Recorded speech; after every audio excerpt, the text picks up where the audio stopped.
grandparents, welcome. Our ladies and gents too, welcome to our live show from the World Storytelling Cafe in Marrakesh. Stories for children, starting with our beautiful Mike Rust. Thank you. Oh, well, thank you very much. It's an absolute pleasure to be here.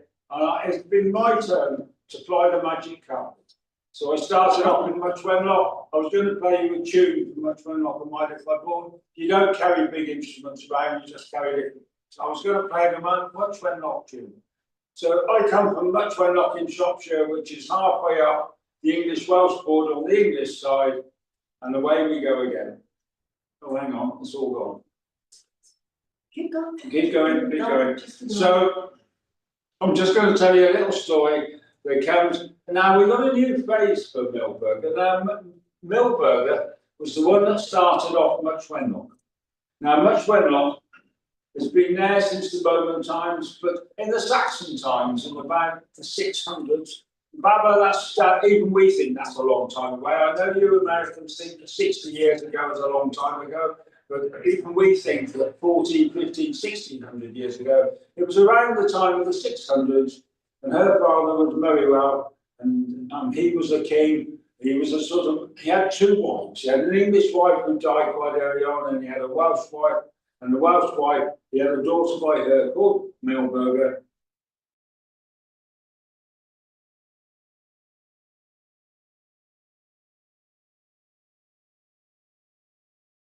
Oh no, he's froze. I knew it was cold, but I didn't think it was that cold.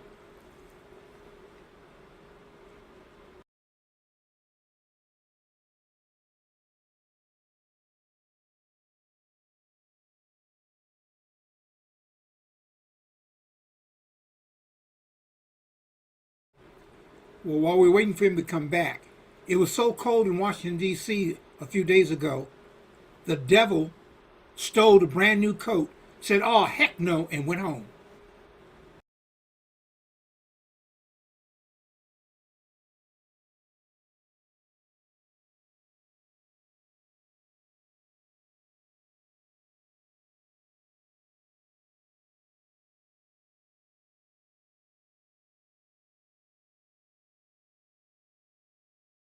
Oh, that's nice, Keith. That's nice.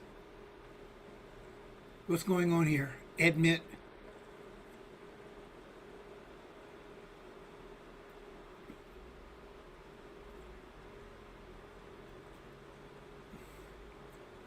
I think the cafe got thrown off for a moment. So it's working all right. Yes. And now and now you're sideways. You might have to back it around. Yeah, I think so.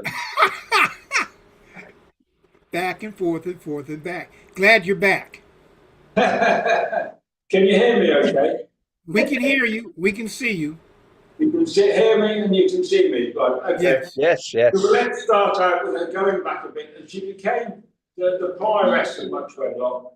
And as she became the prioress, and where she stopped and let her horse have a drink and everything else, it became Milburg as well. And there's two of them up there. And I will be delighted to be able to take you up into the hills, because you're way up into the hills and go and see these sacred sites.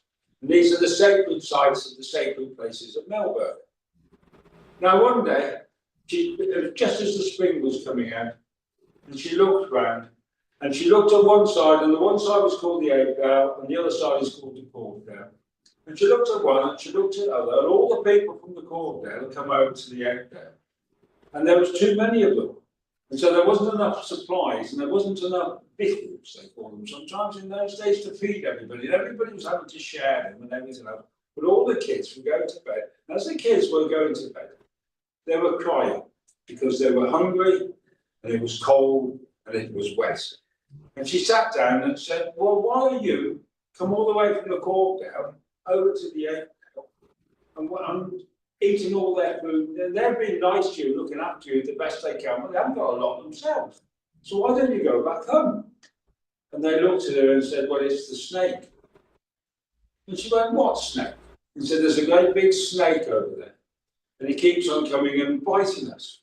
Look," and she looked round, and all the people from the Corddale they had big bites all over their bodies. And bites, when you get bitten by anything, hurt an awful lot.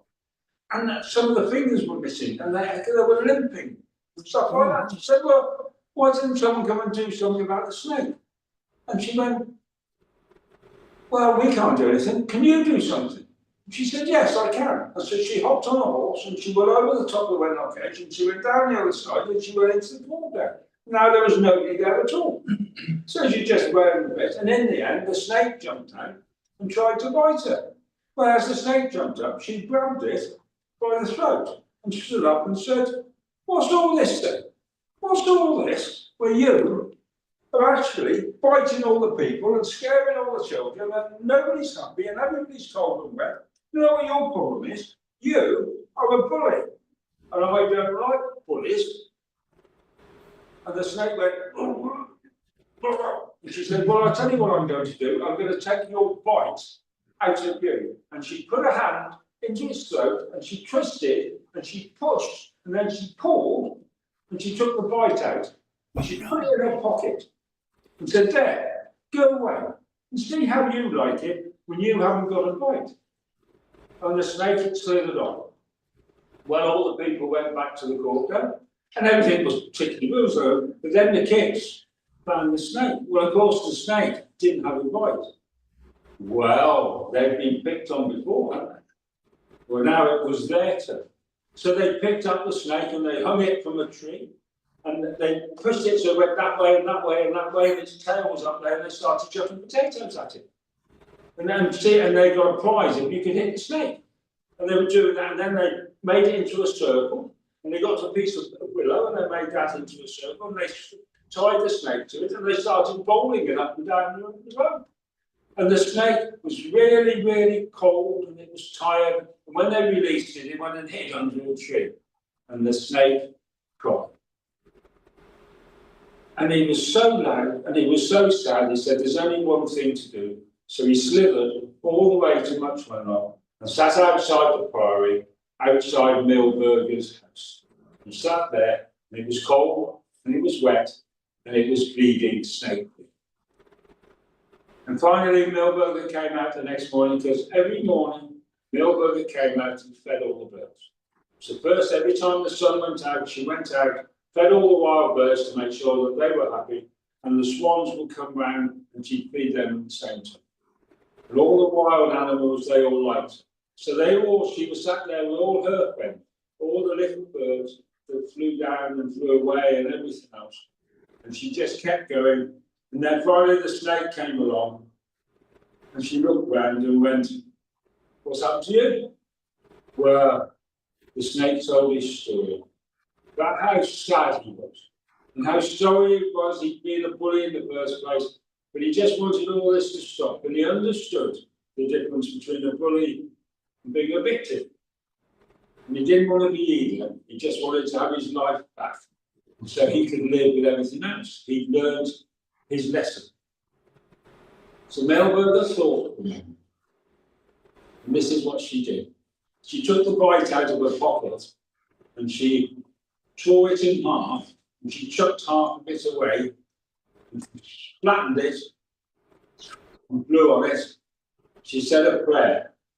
As she said a prayer, the bite turned into a hiss. And she gave that hiss to the snake. And that's how the snake got its hiss and lost its bite. And she let the snake go.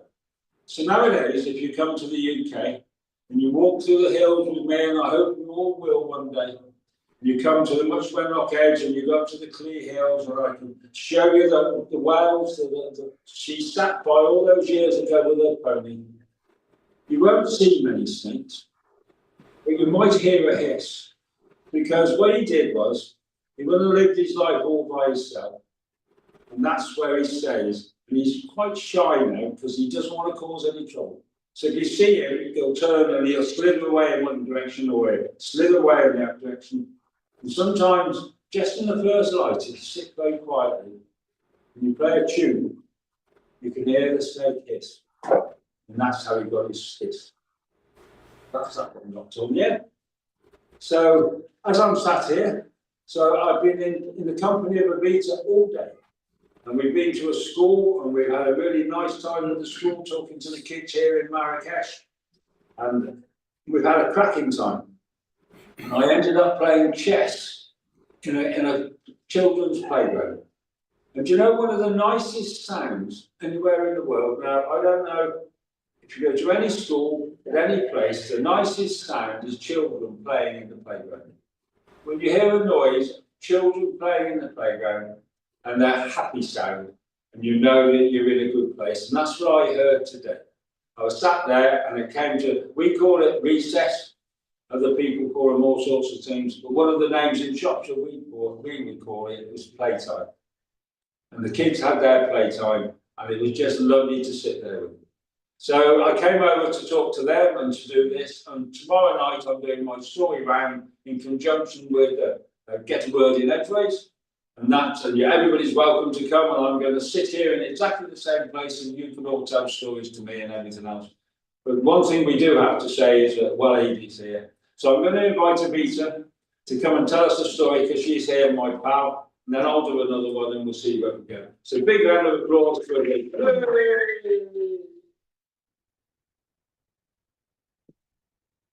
Hello, my friends. How strange it is to sit here and actually have space and not be on a little phone. It's really, really special. Today, we're going far, far away to a time way, way before. And as I was thinking about the story I'm about to tell you, I suddenly remembered that there is someone in the audience called Baba C. So, the child in this old Chinese folktale, and I heard it from Donna Jacob Sype first in Australia, his name would really encourage Baba C to make some fun. I will tell you the name later. So I'm going to call this child Huey because it rhymes so beautiful with our Louis. So way, way, way, way, way, way back in time, there lived a benevolent, kind, beautiful king. Everybody loved him, admired him for his wisdom. But one day when the king was walking through the hall, there was a big golden mirror and he looked inside and he went, whoa. Oh, he stroked his beard, he said, I'm old. Now in all his busyness, the king had forgotten to get married. It happens. So the king began to stroke his beard and think like, who is going to rule the kingdom if in a few years I'm going? And I'm going to be gone forever. I need to find a way to find someone to take over from me. Because he was so wise himself, he did not ask his advisors. But he called them and proclaimed that everybody who had ambitions to becoming a queen or king of the kingdom in the future should come to the palace. So word got around from town to town, from city to city, from village to village. Now Huey lived quite close to the palace. They didn't have very much. He lived alone with his mother. And when his mother heard about the conquest, she said, Huey, why don't you try? Why don't you go? I'm just a poor little boy. I'm never going to be chosen. She said, you never know. Just go and find out what the conquest is. So she put him in his best clothes, which weren't very good, by the way. She found a pair of shoes without holes. She brushed him off and she says, go on, son, go on then. So young Huey walked to the palace. And then he saw the scholars, he saw the teachers, he saw the rich merchants, he saw them all go in and he said, I can't compete with them. And he was about to turn around when the curtains were drawn and the trumpets were blown. Hail our king! And the king came walking in. Huey went right to the back and he just watched. The king said, "Now everybody in here shall get a seed which you will take home and you will grow. You've got 1 year, and he or she who brings me the best plant will be queen or king after my death. Now go forth." Everybody lined up and got a seed and rushed home. Hughie was the last one. He put the seed carefully in a bit of cloth into his pocket and he raced home. And he says, "Mother, mother, I need a pot." She looked around and she found a flower pot that wasn't as cracked as the others. And they filled it with a bit of soil and dirt. And Hughie put the seed in and he put it on the sill. And every day, Hughie would go out and he would water the seed. He would go out and talk to the seed. And 1 month passed. There was nothing, not a sprout, nothing. Or maybe a bit more water. So Hughie watered it twice a day.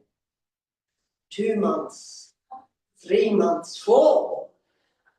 Empty pot. So Hughie thought maybe a bit more sun.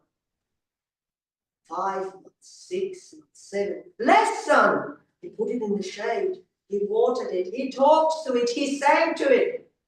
9 months, 10 months, 11 months. Empty pot. Hughie began to really worry. He really tried. He turned the pot around. He wondered if he should repot that seed. But he thought, no, I just leave it the way it is. And then the bells were ringing, the trumpets were blowing, the year was up. Hughie was out in the garden, kicking around dirt, his hand in his pockets, looking very forlorn. His mother came out and said, "Hughie, isn't today the day you have to go to the palace with your pot?" "Mum, why would I do that? Look at it, the pot is empty. It's just dirt. I didn't grow anything." The mother looked at him. "Hughie, you tried your best. You get yourself to that palace, you hear, boy?" So Hughie took the pot. He walked slowly as he could to the palace. He walked through the gates and then he saw it. Oh, Mike and Walid, you know what he saw? He saw big plants, little plants, white plants, green plants, purple plants. He saw so many plants that people had brought in. It looked like a jungle. Hughie looked around and said, "I can't compete with that." And he quickly turned around, made himself even smaller than he was, and went to the end of the line. But he looked. And he went to one plant and said, "Marvelous!" Just like John. "Exquisite! Splendid!" And Hughie made himself even smaller. He tried to lift the curtain and crawl out underneath when he felt a heavy hand on his shoulder. And he went, "Oh, the king. And I've brought him an empty pot. Surely I'm done for. I don't know what the king will do to me. I've disappointed him." But then he looked up and he saw the king was smiling. "Ah, behold our new king," said the king. "But your majesty, I have grown nothing. The pot is empty." And the king got up and said, "I don't know where you got your seeds from. I boiled all those seeds for a night and a day in hot oil. They were dead as can be. And only one of you had the courage to stand before me with an empty pot. That is integrity and honesty and courage. That is the making of a new king. Hail the new king, Huey! Du, du, du. And so it was. And Huey had a brother called Louie. Thank you.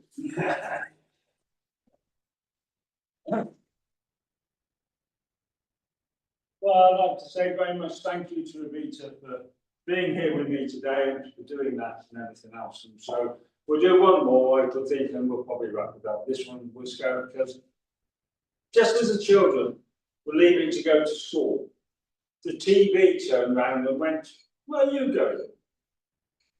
And the little girl and the little brother turned around and went, "Who said that?" And the TV said, "That was me.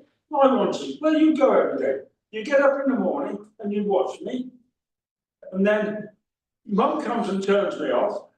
And then you just, until you come back again, I'm just sat here and I'm all by myself and I'm all alone.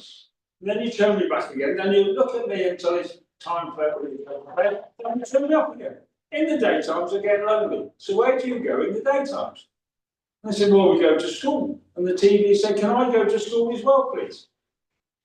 Well, they looked at each other. Nobody could see any reason why the TV shouldn't go to school. So they unplugged the TV, and that was like a leader for a job.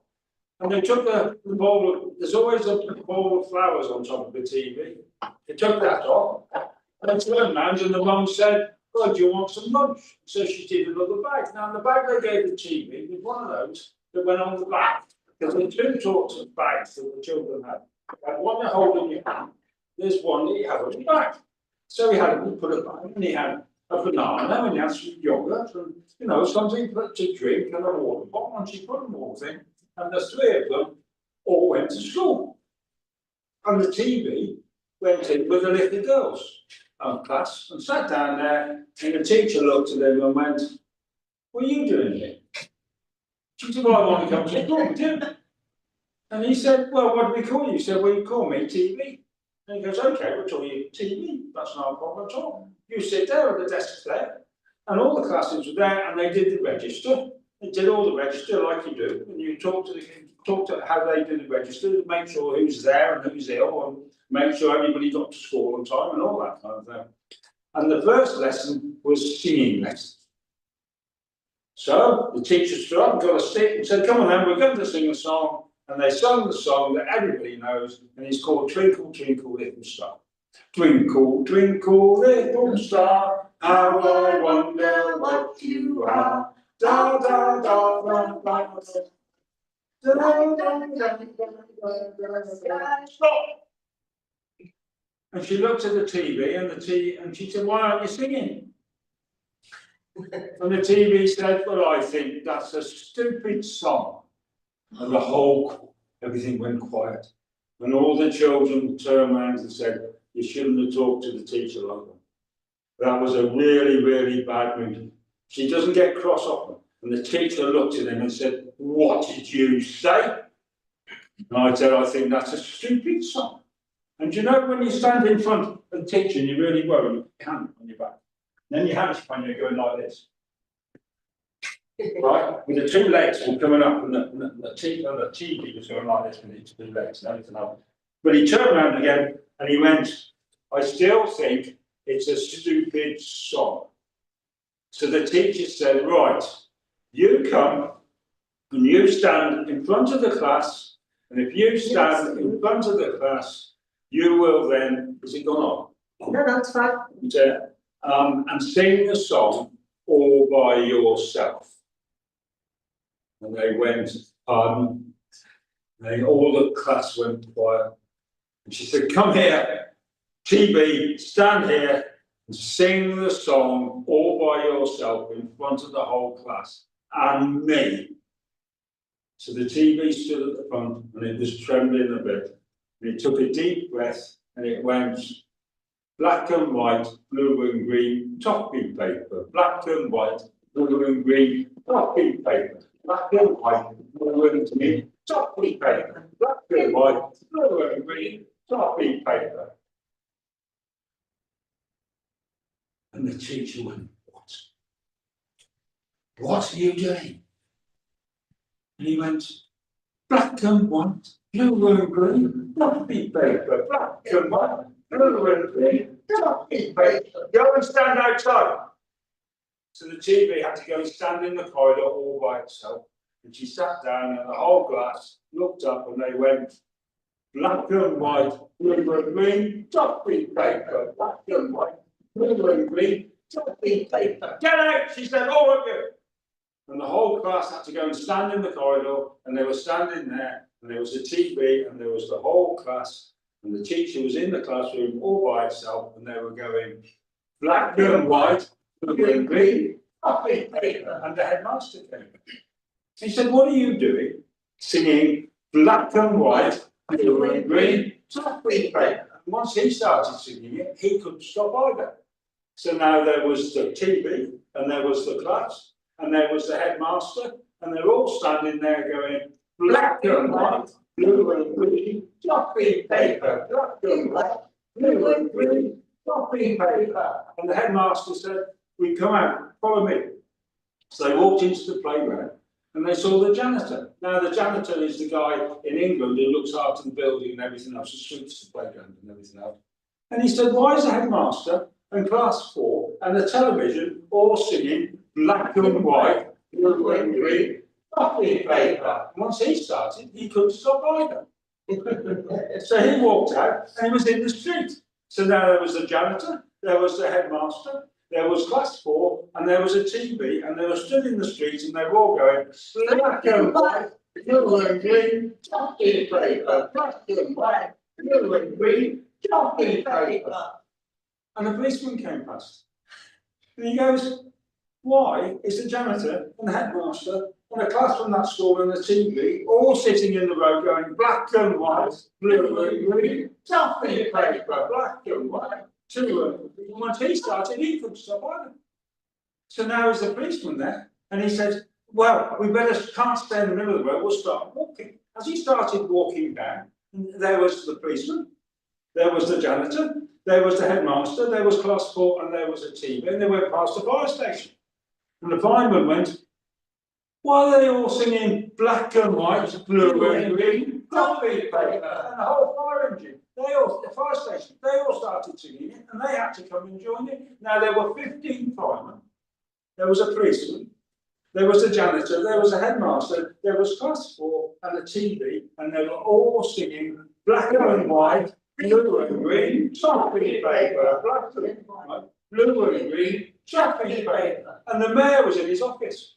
And he looked down and goes, what's happening in my little town? And he went into the little town and he said, why are you all singing black and white, blue and green, copy paper, black and white, blue and green, copy paper? Once he started singing it, he couldn't stop either.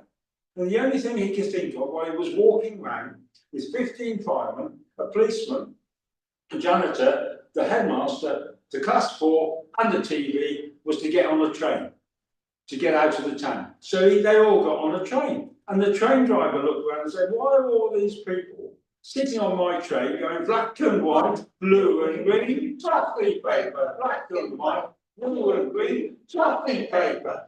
And he started going down the tracks. As he went down the tracks, he stopped at every station. And every time they stopped at the station, everybody looked up and goes, why is there a train full of all these firemen?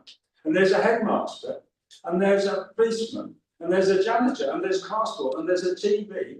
Why are they all going black and white, blue and green, copy paper, black and white, blue and green, copy paper? And soon, as they got to London, everybody in England, and everybody in Wales, and everybody in Scotland, and everybody in Ireland, they were all stopped what they were doing, and they were all singing black and white, blue and green, copy paper, black and white, blue and green, copy paper. And they stood outside Buckingham Palace, and the king was there. And the king said, why is everybody in my kingdom singing black and white, blue and green, copy paper, black and white, blue and green, copy paper? Now, it was just on the same day, because we're from the United Kingdom and British and everything else, and we've upset somebody and everybody in every part of the world at some point in our history. And they had decided that they were all going to get back to us. And they brought this great navy, and there was all these ships going round the British Isles. As those ships were going round the British Isles, they looked in and all they could hear for the whole of the British Isles is everybody going blue and green, black and white, toffee paper, black and white, blue and green, toffee paper. And soon the whole world was doing. Oh no. So everybody in the whole world, they were all singing blue and green, black and white, toffee apart from one person. So who wasn't singing? Can you think who was singing? Go on, anybody, can you think who wasn't singing? The teacher. The teacher had been sat there all by herself.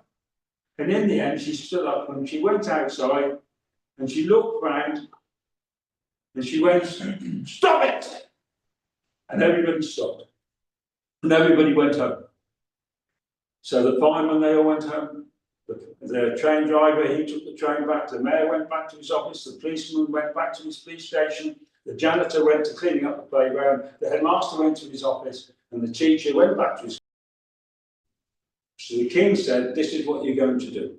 You can come to school and you can watch the TVs in the schools, but you're not allowed to bring your TV from home. So you've got to take that TV, I want you to take it back. And so I'm going to pass a law that says you're not allowed to take your own TV from your house to the school, which is why all TVs from your home are banned in England." And that's what happened. So back in 1900, close to death, about 1980, and I very rarely say this because when I get my stories, I think stories ought to go from one place to another. So if you hear me tell a story, always tell it. You don't have to name me. But the lady who actually told me that story was a hero of mine, and her name was Grace Holdsworth. And she was a librarian, and she was about 80 years old, and her heritage was from Jamaica. And I loved her to bits. And she really helped me when I was just getting started up all those years ago. And when I tell that story, I can always see her in the back of my mind. And she sat there and she's smiling because she knows, like me, and now I've told it, you're going to tell it into a school. But just remember this, because when you tell that in a school, all the kids sit around in the playground going, blue and green, black and white paper, blue and green, black and white, toffee paper, blue and green, black and white, toffee paper, for 3 days. And they all sit in the playground, and for some reason they do it every time. And the headmaster, when you go back to the school, they go, "Please don't tell that story," because the kids just do it over and over and over again. And when someone says that to me, I always do. So thank you very much for listening. So, what time are we now?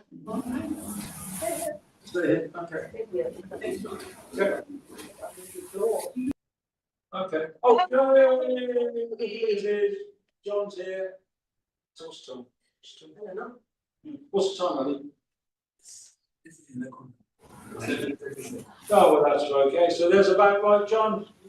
That will do perfectly. I'll say what's coming up, which is Mike is back again on Sunday hosting our worldwide story round.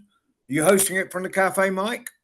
Yes, absolutely. I'm Fantastic. magic carpet to be here. I apologise for coming in late. Absolutely, yeah. I got back late last night, and my memory cells failed this morning. So what's coming up? There's Mike on Sunday hosting Worldwide Story Round. Wednesday Worldwide Story Round is 6 o'clock UK time, 7 o'clock Moroccan time. Wednesday is Justine Demir hosting her Tales and Tunes, 7 o'clock. And next Friday is